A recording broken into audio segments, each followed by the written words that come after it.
This title is narrated with virtual voice, computer-generated narration for audiobooks.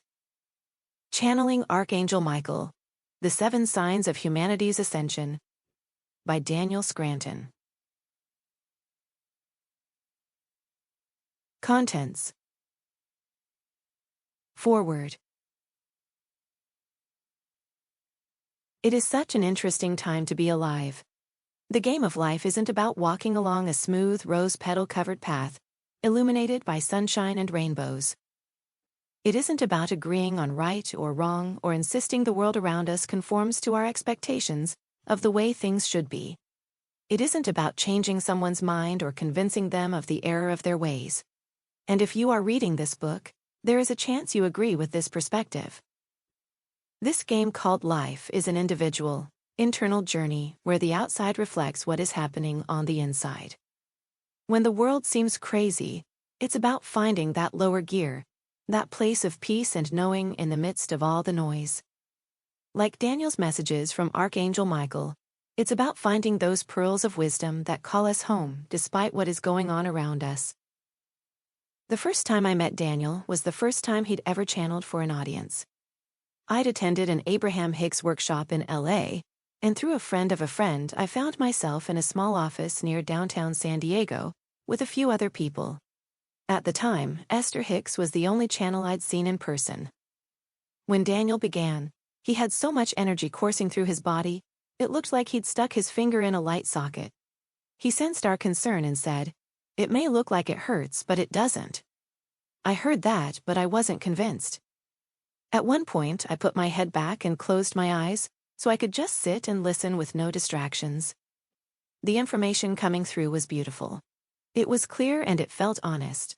I knew we were witnessing something special, and I felt fortunate to be there. Shortly after, I got the internal nudge to see if he wanted to channel for a small group of people at my house. And so it began. The first gathering had so many people we couldn't fit them all in. Over the next few years, we pared our gatherings down to a core group of friends who regularly came to ask questions and get answers from the non-physicals Daniel first called Grandpa, and then referred to as the creators. Before one of the gatherings, my husband, a natural skeptic, asked, "How do you know he isn't just sitting in that chair answering those questions himself?" I shrugged. I had no answer. I asked Daniel that same question after everyone left that night. He looked at me and said, "I have no idea. I guess I could be. But how do you feel when you hear the answers?" It's been 14 years and I feel the same way now as I did then. That the messages Daniel receives feel like truth. They feel like universal wisdom that is applicable to my modern-day life. I read Daniel's quotes every morning and, without fail, there is a gem inside that is just for me. Something I've been thinking about, something I am reaching for or want an answer to. Some messages come softly, like a whisper, and some drop like a boulder in the still pond of my awareness. This book is filled with the boulder in the still pond moments. The energy coming off the pages is intense. I could write chapter and verse on the paragraphs I read over and over again because of the awarenesses the message triggered in me. But the real magic is in each person discovering those moments for themselves. There will be many. To get the most of Daniel's book, I recommend a full read, beginning to end, and then using the art of bibliomancy, turning to a random page for divination, to see what messages there are for you in the moment. These messages of love and unity from Archangel Michael are timeless and, therefore, will shift and change as you do. Enjoy. Kirsten Farella. Spiritual Medium. IntuitiveKirstenFarella.com. Introduction.